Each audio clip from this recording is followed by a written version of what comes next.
A transatlantic flight becomes a pressure cooker at 35,000 feet. A man blinded by prejudice demands a black nurse move from her seat simply because of her skin color. He belittles her, questions her profession, and creates a scene for the entire cabin to witness. But when the cabin lights dim and a sudden medical crisis strikes his own family, the very woman he scorned becomes his only hope. This isn't just a story about a mid-air emergency. It's a harrowing account of arrogance confronted by expertise and hatred being humbled by the very compassion it tried to reject. What happens next is a lesson in karma so profound it will stay with you long after you hear it. The recycled air of the Boeing 777 hummed with the familiar drone of a long-haul flight. A white noise symphony of powerful engines and ventilation systems. For Olivia Bennett, a pediatric cardiac nurse with over a decade of experience at Johns Hopkins, it was a sound that usually signaled the start of a well-deserved vacation. This time it was a trip to London for a medical conference, a chance to connect with peers and learn about the latest advancements in her field. She settled into her window seat, 24A, the plush cushioning a welcome relief after the chaotic rush through Baltimore-Washington International Airport. The prospect of 7 hours with her noise-cancelling headphones, a good book, and the endless blue of the Atlantic outside her window was pure bliss. She had specifically chosen this seat months in advance. It was in the premium economy section, a necessary splurge. The extra legroom was a godsend for her 5'10" frame, and being by the window allowed her a small illusion of personal space, a buffer against the inevitable shuffling and bumping of the main aisle. She watched the ground crew scurry below like ants, their fluorescent vests bright against the grey tarmac. The pre-flight dance was a familiar one, a choreography of logistics and safety checks that she found oddly comforting. The boarding process was nearing its end when a family of 3 made their way down the aisle. Their progress impeded by bulky carry-ons and the general awkwardness of navigating a narrow space, the man leading them tall and broad-shouldered with a sweep of sandy blonde hair and a jawline that seemed permanently set in a discontented clench, stopped abruptly beside her row. He wore a crisp, expensive-looking polo shirt and tailored chinos, a uniform of casual wealth. He consulted his ticket, then glared at the seat number above Olivia's head, then at Olivia herself. A flicker of something cold and dismissive crossed his face. "Excuse me," he said, his voice carrying an imperious tone that grated on Olivia's nerves instantly. "I believe you're in our seats." Olivia, momentarily pulled from her reverie, offered a polite but weary smile. "I don't think so. I'm in 24A. She held up her boarding pass for him to see. The woman behind him, presumably his wife, gave Olivia a fleeting, apologetic glance. She was elegantly dressed but seemed to shrink under her husband's assertive presence, her hand nervously clutching that of a small girl no older than 6 whose bright, curious eyes were fixed on the tiny window. The man whose name Olivia would soon learn was Richard Carlson. Barely glanced at her pass. "We have 24B and 24C. My wife and daughter," he gestured dismissively. "We need the whole row." Olivia's polite smile tightened. "Well, this is 24A, which is my assigned seat. 24B and C are right there."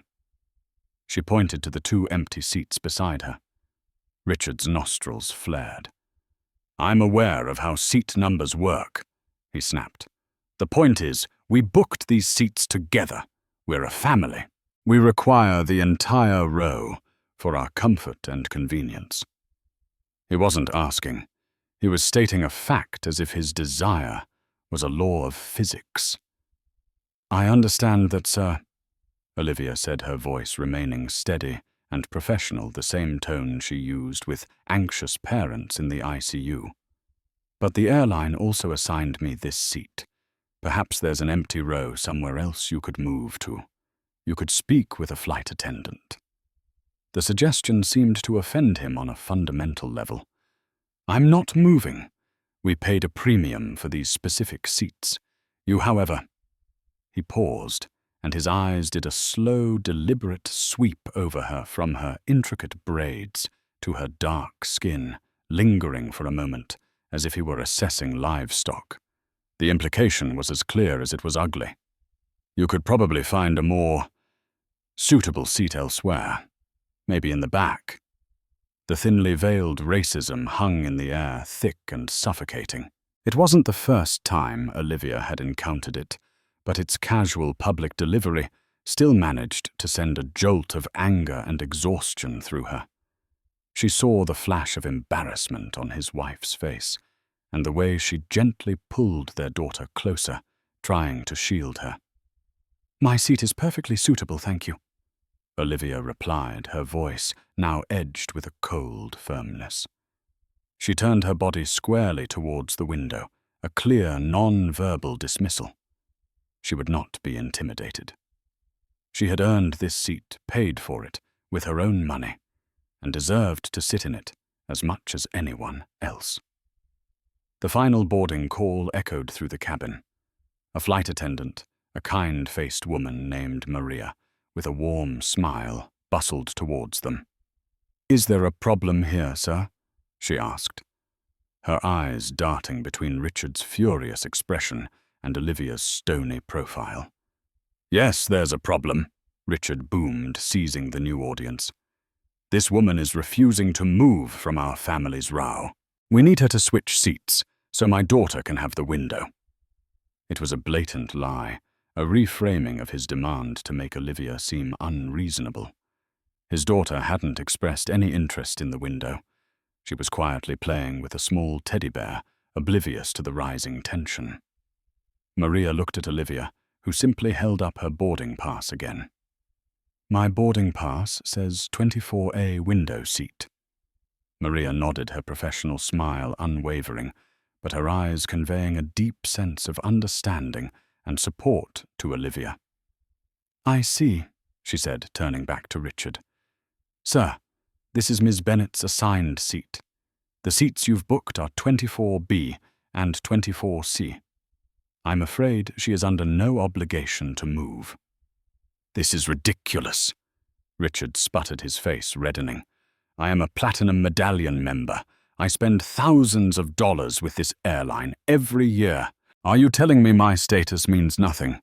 You can't accommodate a simple request for a paying family?" He was puffing out his chest, using his perceived status as a cudgel. "I understand your frustration, Mr. Carlson," Maria said, glancing at his ticket. "However, we cannot force another paying passenger to give up their pre-selected seat. The flight is completely full. There are no other rows available to move you to, and there are no other empty seats to offer Ms. Bennet." The finality in her tone seemed to enrage Richard further. He shot a venomous glare at Olivia. "Fine, we'll sit. But this is the worst customer service I have ever received. I will be filing a formal complaint against this airline and against you personally," he snarled at Maria. He then turned to his wife, Eleanor. "Sit down. Just sit down."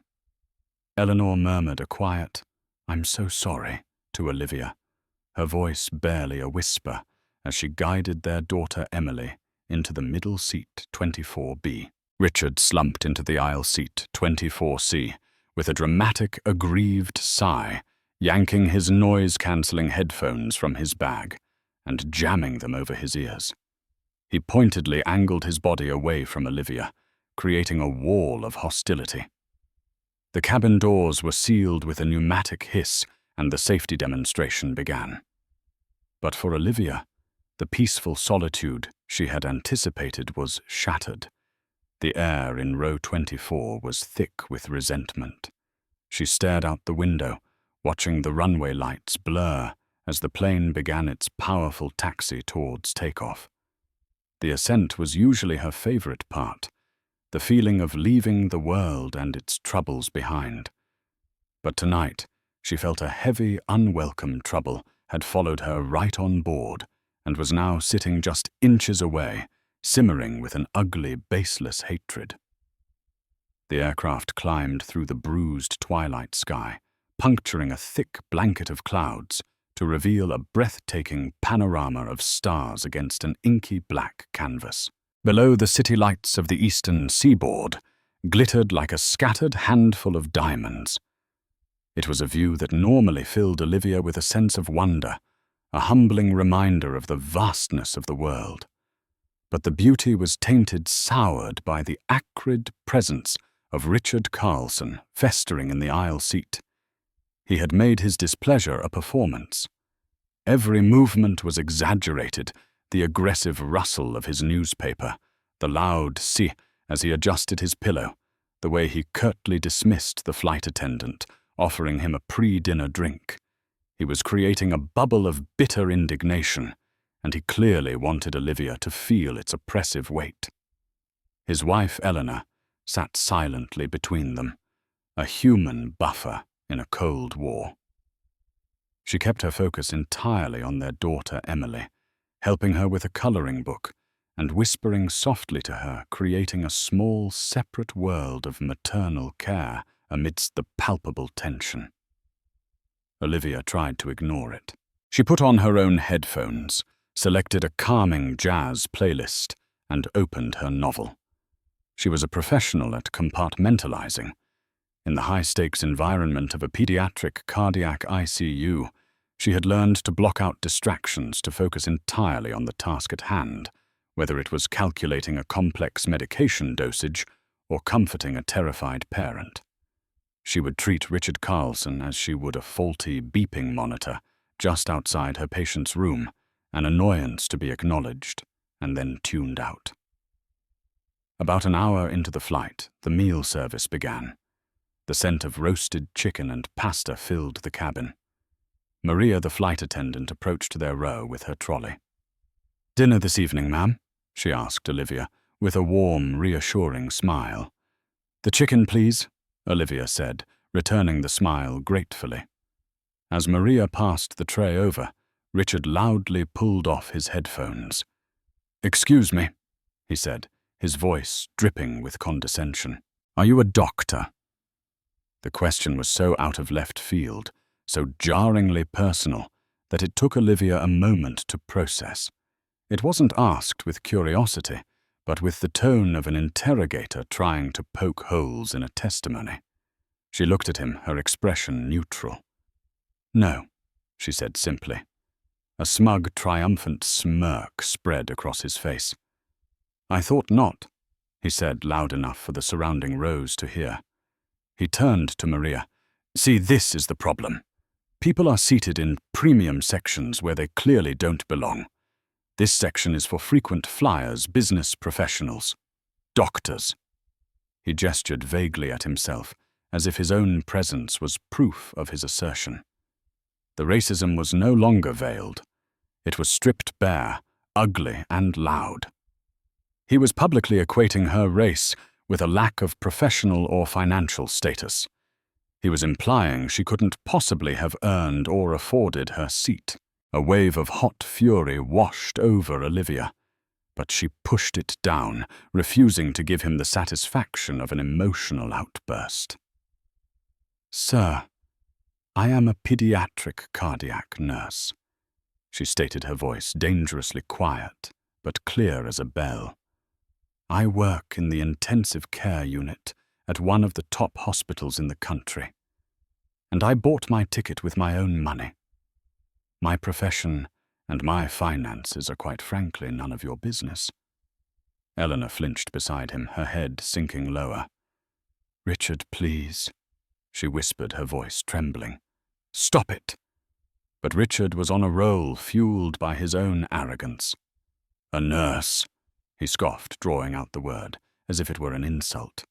"So you change bedpans and fluff pillows, and you think that entitles you to a seat that a man like me, a senior partner at a private equity firm, has to share. It's a matter of principle. There used to be a certain standard. The insult to her profession was in some ways even more infuriating than the personal racist jab. He had casually dismissed her life's work, the grueling 12-hour shifts, the years of advanced education, the life-and-death decisions she made on a daily basis. He had reduced her to a demeaning stereotype. Before Olivia could respond, Maria intervened, her voice firm and unwavering. "Mr. Carlson, that is completely inappropriate. You are creating a disturbance and insulting another passenger. I need you to stop this immediately, or I will be forced to report this incident to the captain. Harassment of fellow passengers or crew is not tolerated on this aircraft." Several other passengers were now openly staring. A man in the row behind leaned forward. "Hey, buddy, leave the lady alone. You're being a real jerk." Richard's face flushed a deep, mottled red. He was a man clearly unaccustomed to being challenged, especially by women he considered his inferiors. He shot a hateful glare first at Maria, then at the passenger behind him, and finally at Olivia. He opened his mouth as if to retort, but the sight of Maria's hand hovering over the intercom phone on her trolley seemed to make him reconsider. He snatched his meal tray from Maria without a word of thanks and slammed it down on his tray table. He put his headphones back on, cranking the volume so high that the tinny beat of a rock song was audible even from a few feet away. The argument was over, but the atmosphere was now poisoned. Olivia picked at her chicken, her appetite gone. The injustice of it all churned in her stomach. It wasn't just the humiliation, but the sheer exhaustion of it. The constant need to be poised, to be twice as good, to never show anger, lest she be labeled the angry black woman. She had to absorb the poison and carry on, all while a man like Richard Carlson could spew it freely with no immediate consequence other than a mild public scolding. She glanced at the little girl, Emily, in the seat between them. The child had her own set of tiny headphones on, watching an animated movie on the seatback screen, seemingly oblivious to her father's toxic behavior.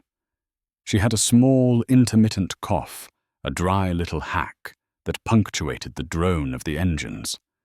Eleanor would murmur to her, offering her a sip of water from a bottle.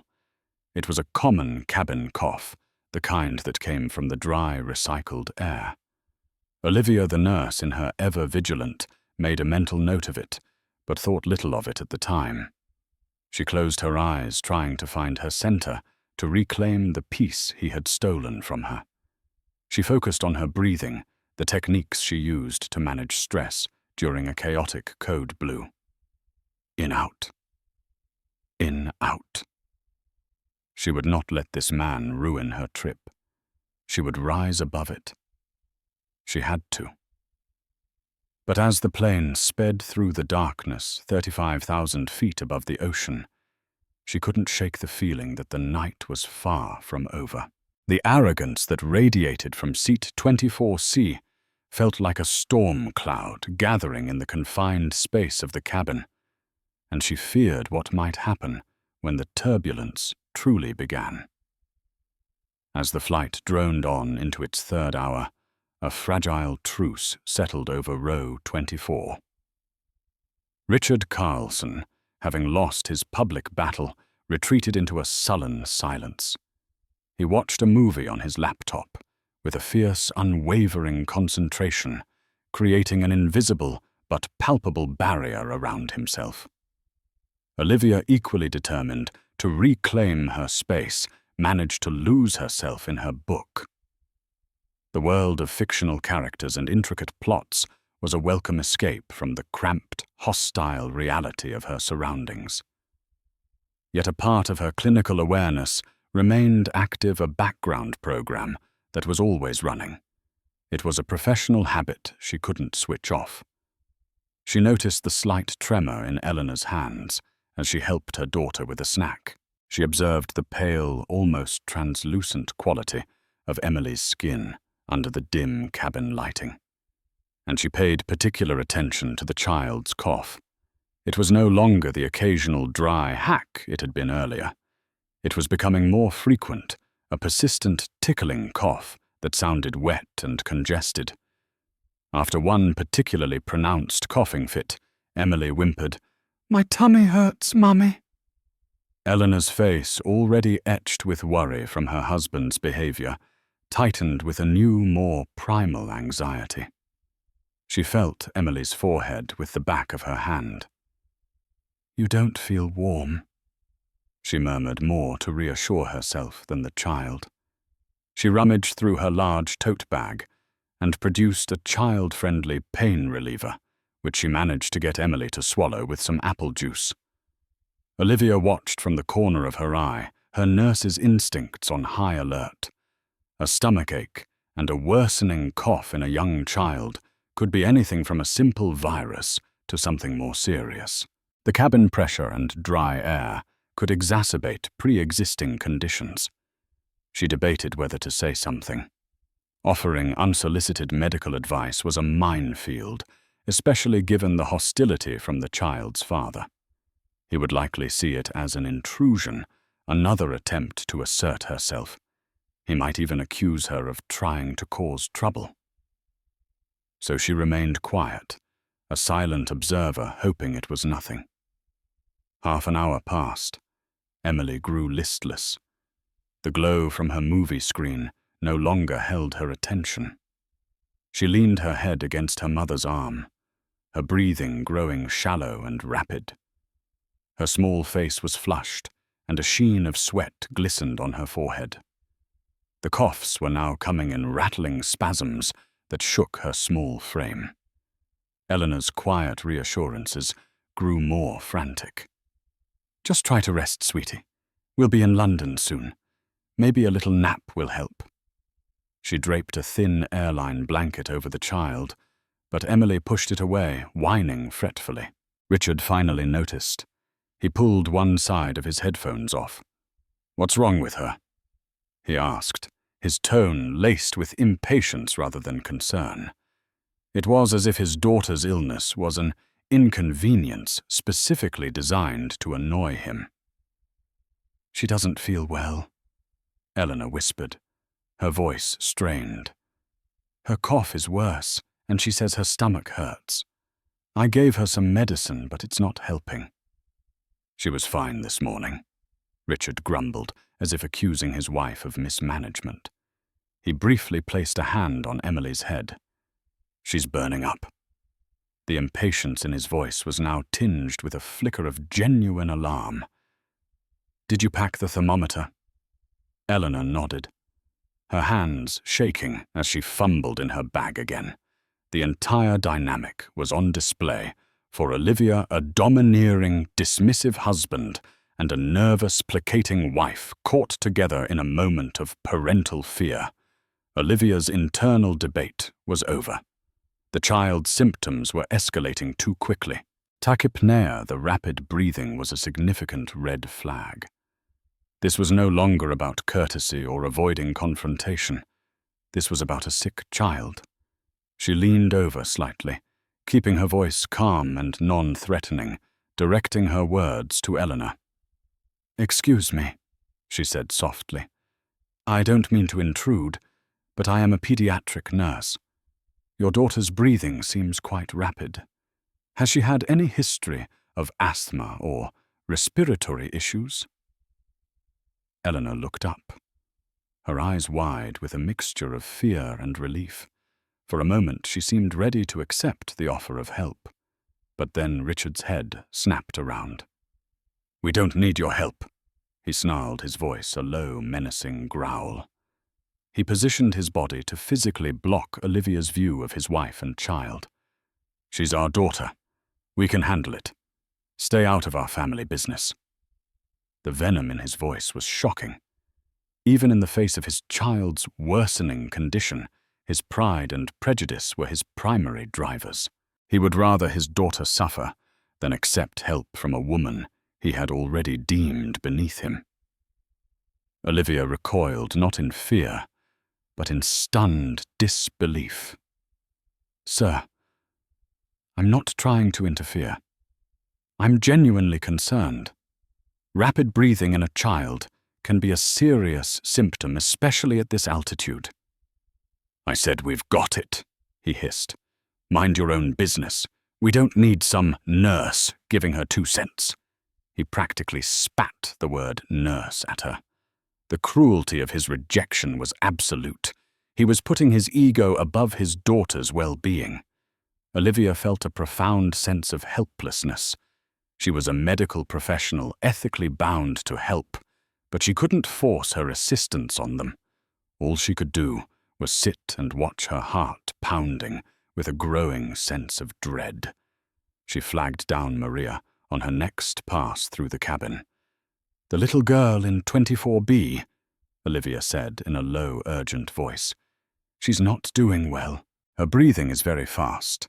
She has a fever and a productive cough. The father refused my help, but I think you should be aware. You might need to ask if there's a doctor on board soon." Maria's friendly demeanor vanished, replaced by a look of grave concern. She glanced over at the family. She could hear the child's labored breaths even from the aisle. "Thank you for letting me know," she whispered back. "I'll keep a close eye. Let me know if anything changes." Olivia nodded, her stomach a knot of anxiety. She sat back in her seat, the words of her novel blurring into meaningless shapes on the page. She was no longer a passenger on a routine flight. She was a nurse off the clock, but on high alert, watching a medical crisis unfold in slow motion, just 2 feet away. The whispers of a mother's worry and the rattling gasps of a sick child were now the only sounds she could hear. The situation deteriorated with terrifying speed. The pain medication had no effect. Emily, who had been listless and whimpering, suddenly began to cry, a weak, panicked wail that was profoundly distressing. Her rapid, shallow breaths turned into desperate, rasping gasps for air.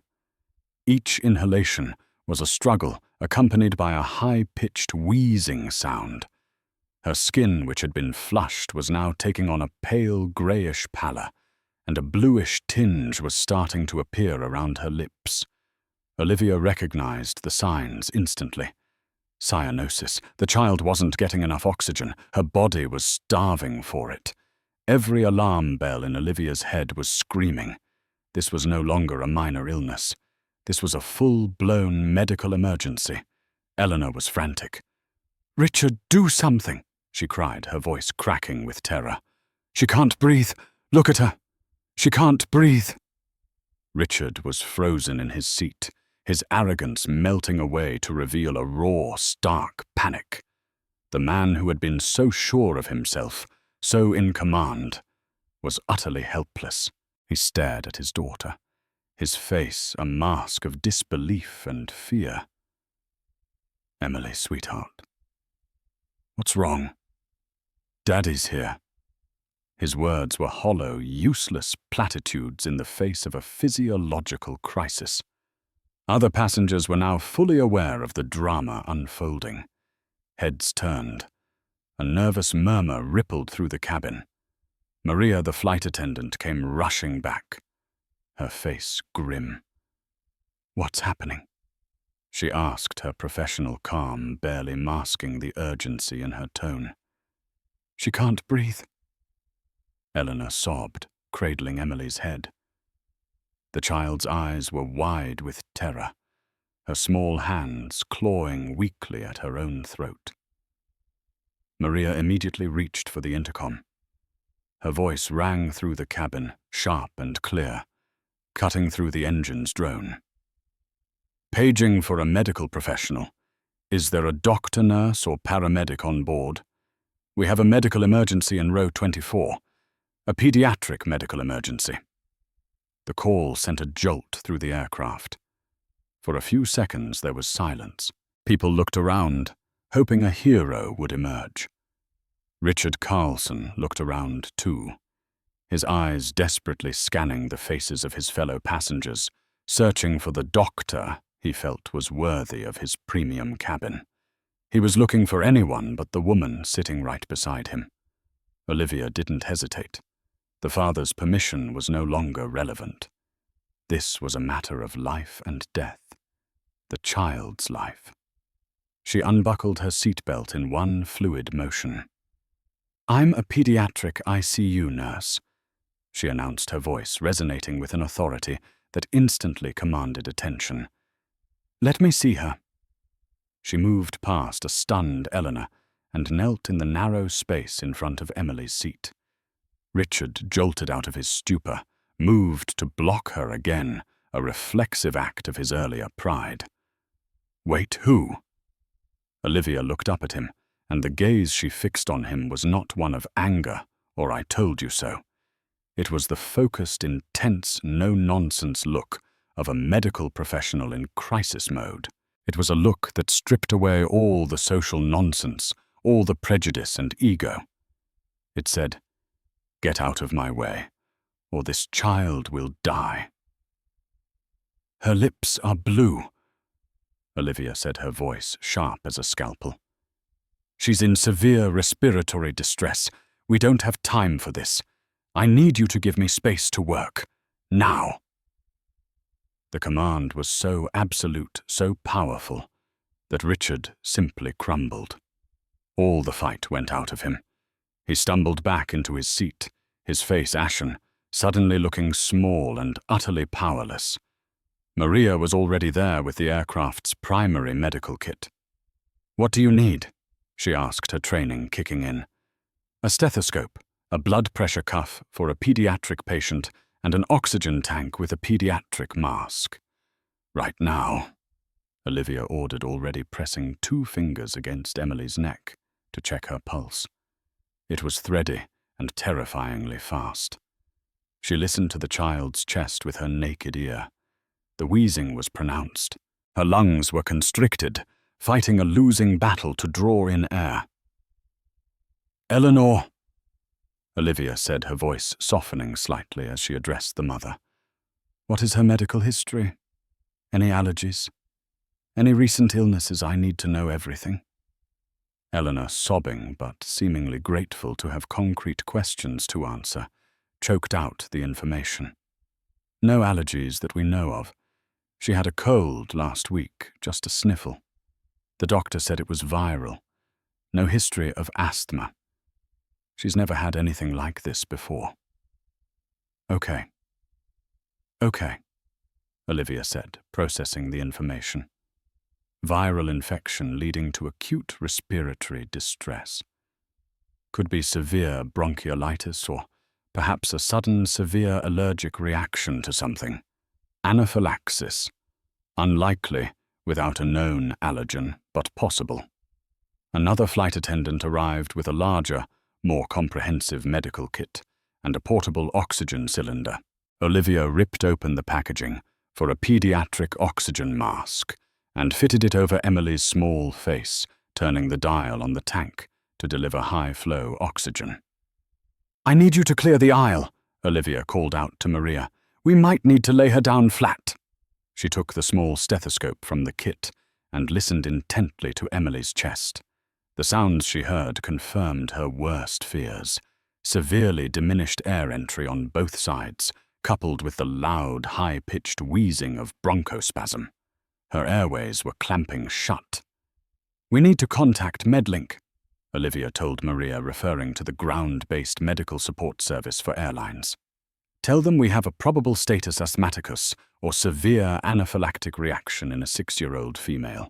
She is cyanotic and in severe respiratory distress. I need an order for epinephrine. Do you have an EpiPen in your kit? A pediatric dose." Maria's eyes widened. "Yes, we do." "Get it," Olivia commanded. "We may not have time to wait for the call." The gravity of the situation was sinking in for everyone around them. The casual annoyance of a long flight had evaporated, replaced by the primal fear of watching a child fight for her life. And at the center of it all was Olivia Bennett, the woman who had been scorned and dismissed, now the sole authority in a life-or-death crisis at 35,000 feet, holding the fate of Richard Carlson's daughter in her hands. The cabin of the Boeing 777, once a space of mundane travel, had transformed into a makeshift emergency room. The normal sounds of the flight, the hum of the engines, the quiet chatter of passengers were replaced by the sharp hiss of the oxygen tank. Eleanor Carlson's stifled sobs and Olivia Bennet's calm, authoritative voice. Richard Carlson sat paralyzed in his seat, a spectator to the most terrifying event of his life. The world had inverted. The woman he had tried to publicly humiliate, the nurse he had derided as little more than a menial laborer, was now a figure of immense power and knowledge.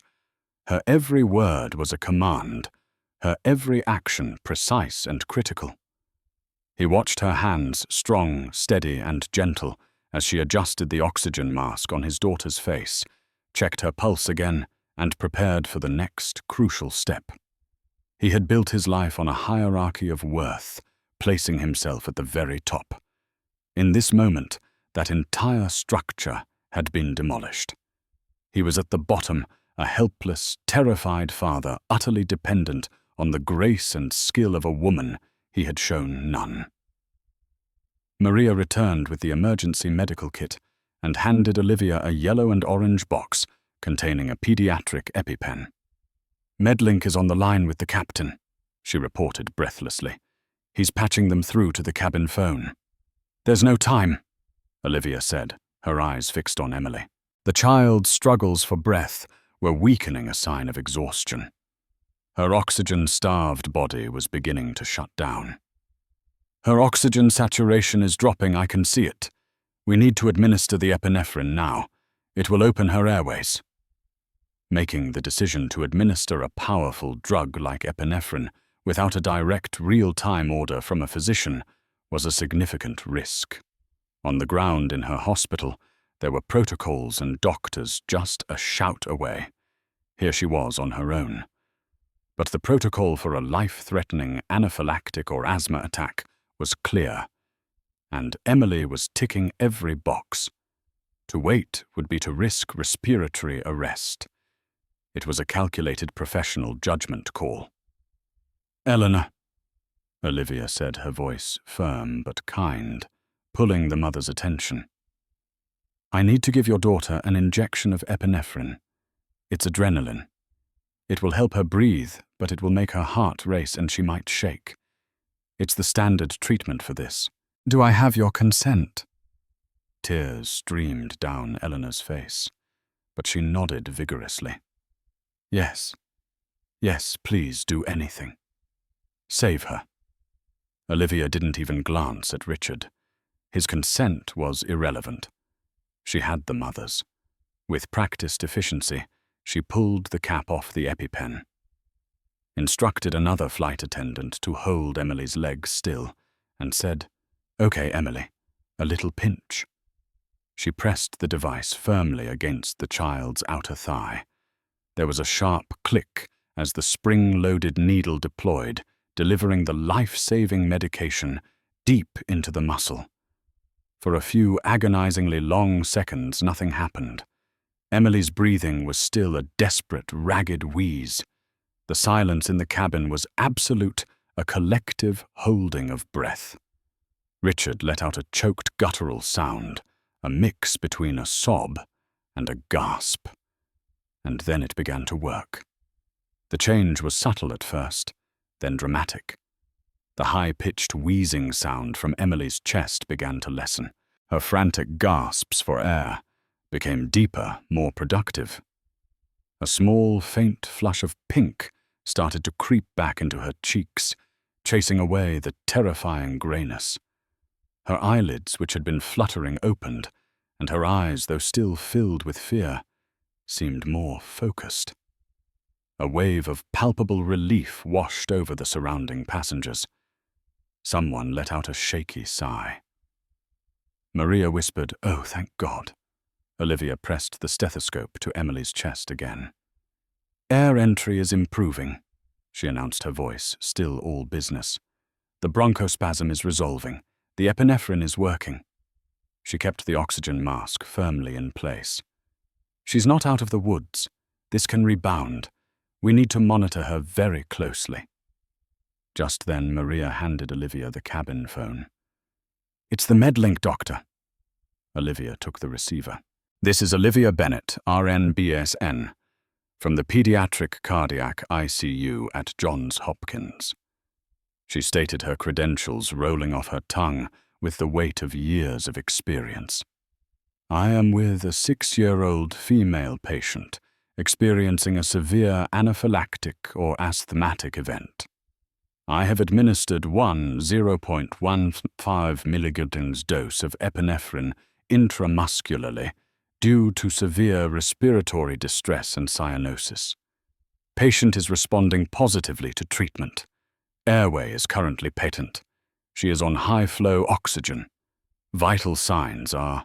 She proceeded to give a concise professional report to the doctor on the other end of the line using precise medical terminology that flew completely over Richard's head. He listened mesmerized and ashamed. The language she spoke was one of healing, of science, of profound competence. He had mocked her profession, and here she was operating at a level of expertise he couldn't begin to comprehend. He thought of his own work of spreadsheets and mergers of hostile takeovers and profit margins. It all seemed so meaningless, so trivial in the face of this raw, visceral fight for a single breath of air. Olivia finished the call. The doctor concurs with the treatment. He's recommending we divert. She turned to Maria. The captain needs to know. We need to land at the nearest suitable airport. Gander, Newfoundland is probably our best option. This child needs to be in a hospital. Maria nodded and hurried toward the cockpit. The immediate crisis had passed, but Olivia's work was not done. She stayed with Emily, continuously monitoring her breathing and pulse. She spoke to her in a soft, soothing voice, the same one she used for countless sick children in her care. You're doing so great, sweetie. Just keep taking those nice, deep breaths for me. You're being so brave. Emily Karma now looked up at Olivia, her big, fearful eyes filled with a child's simple trust. She didn't see a black woman or a white woman. She saw the person who had made the scary feeling go away, the person who had helped her breathe again. Eleanor was weeping silently, her hand clutching Olivia's arm. Thank you, she mouthed over and over again. Thank you, thank you.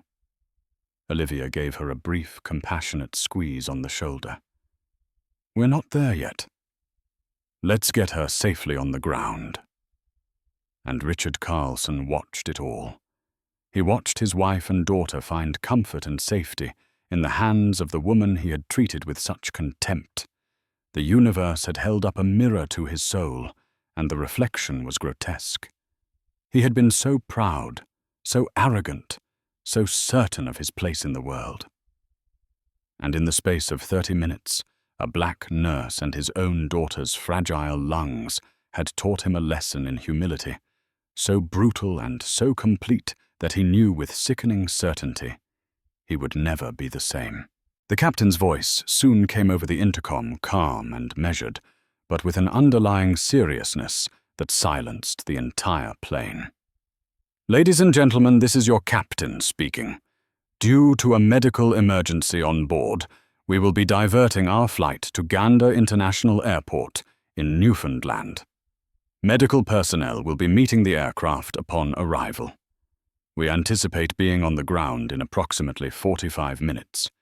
We appreciate your understanding. A quiet murmur of assent went through the cabin. No one complained about the delay or the change of plans. They had all been witnesses to the crisis, united by the shared experience of vicarious fear and profound relief.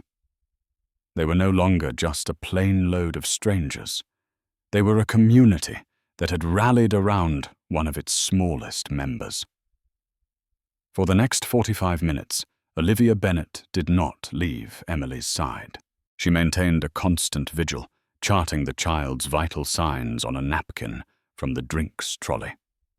She counted her respiratory rate, felt for the strength of her pulse, and watched the color of her skin. The epinephrine had worked its magic, but it was a temporary fix. The underlying inflammation that had caused the attack could return with a vengeance once the adrenaline wore off. Emily had stabilized into a fragile state of calm. The oxygen mask fogged with each of her now steady breaths. She was exhausted, but awake, her hand clutching her mother's. Eleanor had not let go of Olivia's arm, as if the nurse were a physical anchor in the storm of her emotions. She kept whispering her thanks, her gratitude a raw, desperate prayer. The most profound change, however, was in the man in seat 24C. Richard Carlson was utterly broken. The swaggering, entitled private equity partner had vanished, replaced by a ghost. He sat hunched over his hands, clasped between his knees, his head bowed. He stared at the floor, at his expensive leather shoes, as if they were the most fascinating objects in the world, unable to meet anyone's eyes. He was trapped in a vortex of shame. Every cruel word he had spoken to Olivia replayed in his mind, each one a fresh lash of self-loathing. "I believe you're in our seats. You could probably find a more suitable seat elsewhere. A nurse. So you change bedpans and fluff pillows." He had not just been wrong. He had been monstrous. He had dehumanized a woman who, it turned out, held the very life of his child in her expert hands. The karma was so direct, so cruelly perfect, it was almost poetic. He had demanded her seat, and she had ended up saving the person who was meant to sit beside him. He had questioned her profession, and that very profession had become his salvation. He had judged her by the color of her skin, and that skin contained a person of more character, grace, and skill than he could ever hope to possess. It wasn't just that he owed her an apology. He felt he owed her his entire world. How do you thank someone for giving you back your daughter? How do you atone for treating your savior like dirt? As the plane began its final descent into Gander, the landscape below was a dark, rugged patchwork of forests and lakes, a stark contrast to the urban sprawl they had left behind. The flaps engaged with a heavy thud, and the plane banked its landing lights, cutting through the Canadian night. Olivia was giving Eleanor instructions. "When the paramedics come on board, you need to tell them exactly what happened. Tell them she had a presumed viral illness, then developed acute respiratory distress. Tell them she received one 0.15 milligram dose of intramuscular epinephrine at approximately 2240 UTC with a positive response. Can you remember that?" Eleanor nodded, repeating the words like a mantra. Epinephrine. 0.15 milligrams. Positive response. "Good," Olivia said. "They'll take it from there. She'll be in good hands." The plane touched down with a gentle bump, the reverse thrusters roaring to life. It taxied quickly towards a waiting gate, where an ambulance and several emergency vehicles were parked on the tarmac, their lights flashing in the darkness. As the seatbelt sign pinged off, a team of uniformed Canadian paramedics was already waiting at the door. They came on board quickly, their movements efficient and purposeful. Maria led them directly to row 24. "This is the patient," she said, gesturing to Emily, "and this is the nurse who's been caring for her." The lead paramedic, a burly man with a kind face, looked at Olivia with professional respect. "Ma'am, can you give me a report?" Olivia stood up, finally relinquishing her post, and gave a swift, concise handover, detailing the timeline of symptoms, the intervention, and Emily's response. The paramedics listened intently, nodding. They were speaking the same language. As they began to gently move Emily onto a portable stretcher, Richard finally stirred. He stood up, his movements stiff and awkward. His face was pale, his eyes red-rimmed. He looked at Olivia, his mouth opening and closing silently for a moment, unable to form words. Finally, he spoke his voice, a hoarse, broken whisper that was barely audible over the sounds of the paramedics. I don't know what to say." Olivia met his gaze. Her expression wasn't triumphant or smug. It was just tired. She had been running on adrenaline, and now, with the immediate danger past, a deep weariness was setting in. "There's nothing you need to say to me right now," she said, her voice flat. "Your focus should be on your daughter." "No," he insisted, taking a hesitant step towards her. The aisle was crowded, but it felt like they were the only two people in the world. "I have to. What I did, how I treated you, it was unforgivable." The admission seemed to cost him a great deal, a painful tearing down of his ego. "You saved her life, my Emily. You saved her life after I—" He couldn't finish the sentence. He just shook his head, a look of profound, gut-wrenching shame on his face. "Thank you," he choked out. The words were small, inadequate, but they were all he had. "Thank you." Olivia simply nodded. She accepted his gratitude not for his sake, but because it was her due. She had done her job. She had saved a child. That was the beginning and the end of it. The paramedics began moving Emily down the aisle. Eleanor followed closely behind her hand, resting on her daughter's leg. Before she disappeared through the door, she turned back and looked at Olivia, her eyes conveying a depth of gratitude that no words could ever capture. Richard stood there for a moment longer, lost and untethered. Then he turned to follow his family off the plane and into the uncertain night. The rest of the passengers disembarked slowly, their journey to London, unexpectedly interrupted. They would be put up in hotels for the night. As Olivia gathered her belongings, several people stopped to pat her on the shoulder or murmur their admiration. "You were incredible," said one woman. "Truly a hero," said another. Olivia accepted their praise with a polite, tired smile. She wasn't a hero. She was a nurse. Tonight, her work had just happened to be in a very public venue. She was one of the last to leave the plane. Maria, the flight attendant, was waiting for her on the jet bridge. "Miss Bennet," Maria said, her eyes shining with unshed tears. "On behalf of our entire crew, thank you. I've been flying for 15 years and I've never seen anything like that. Your composure, your skill, it was breathtaking." "I was just doing my job," Olivia replied, the familiar refrain feeling more true than ever. "The airline is of course covering your hotel and meals," Maria continued, "and our station manager wants to speak with you. We've already upgraded you to first class for the remainder of your journey tomorrow, but honestly that feels so ridiculously inadequate." Olivia was exhausted, but she followed Maria into the small, quiet airport terminal of Gander. The station manager, a friendly man named Frank, reiterated his thanks and handed her a voucher for a hotel. As he was speaking, Olivia saw a familiar figure standing hesitantly by the customs area, Richard Carlson. He had evidently waited for her. His wife and daughter were gone, presumably on their way to the hospital. He approached her cautiously, as if approaching a wild animal he had previously wounded.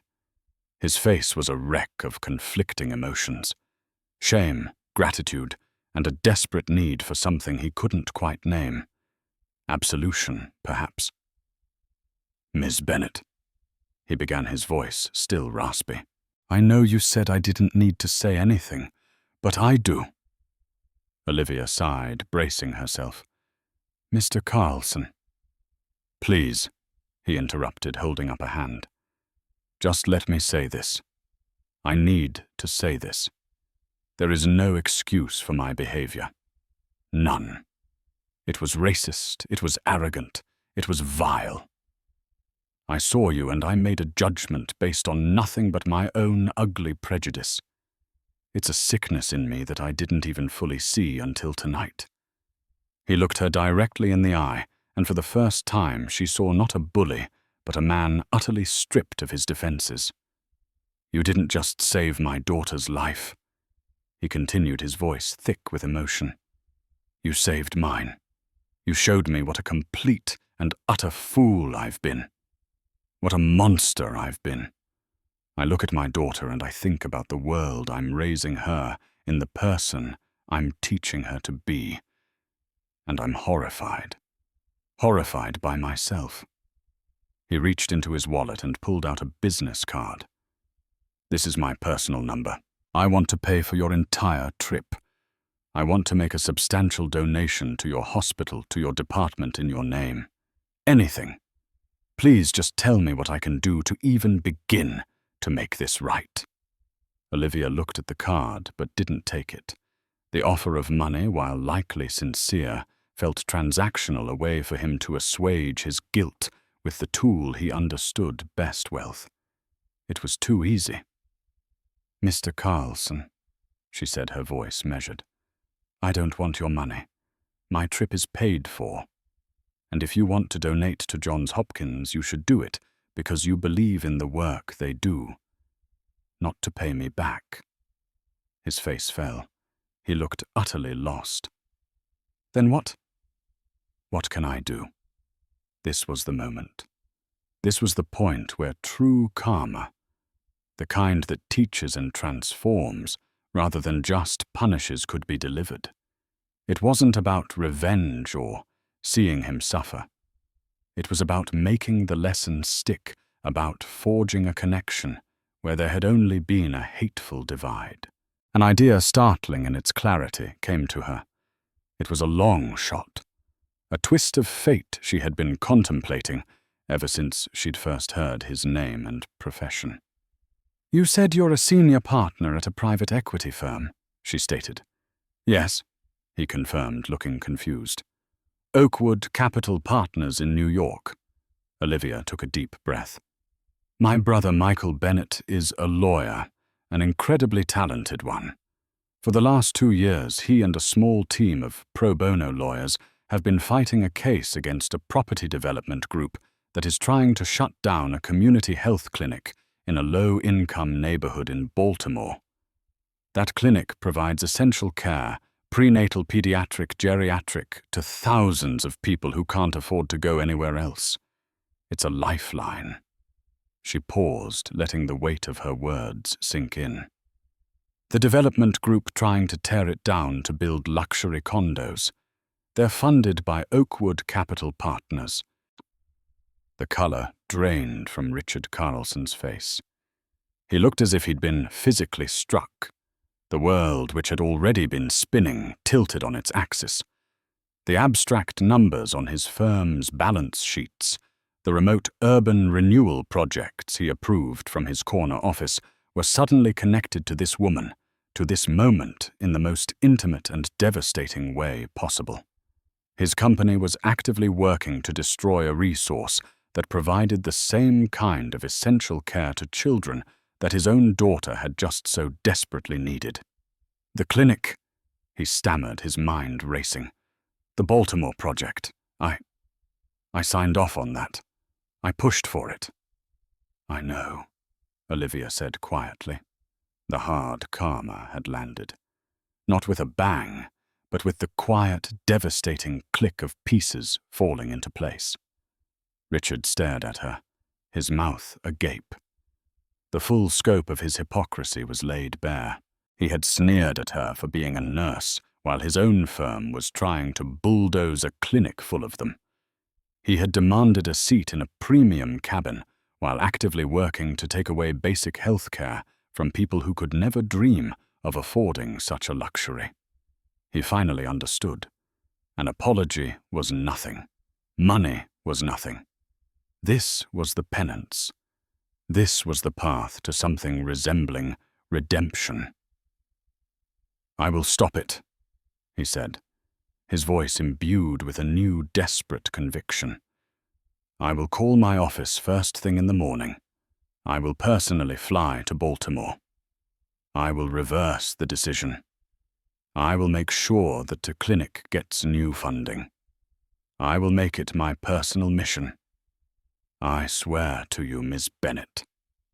I swear on my daughter's life." Olivia watched him, her gaze unwavering. She saw the change in him, the cracking of a man's soul, and the painful, difficult birth of a better one. She finally reached out and took his business card. "I'll have my brother call your office on Monday," she said. She then turned and walked toward the exit to find the shuttle to her hotel. Leaving Richard Carlson standing alone in the middle of the Gander airport, a man irrevocably altered by a crisis at 35,000 feet, and the quiet, unyielding grace of the woman he had so terribly wronged. He had boarded the plane a man of privilege and prejudice. He would leave a man burdened by a debt that would take a lifetime to repay.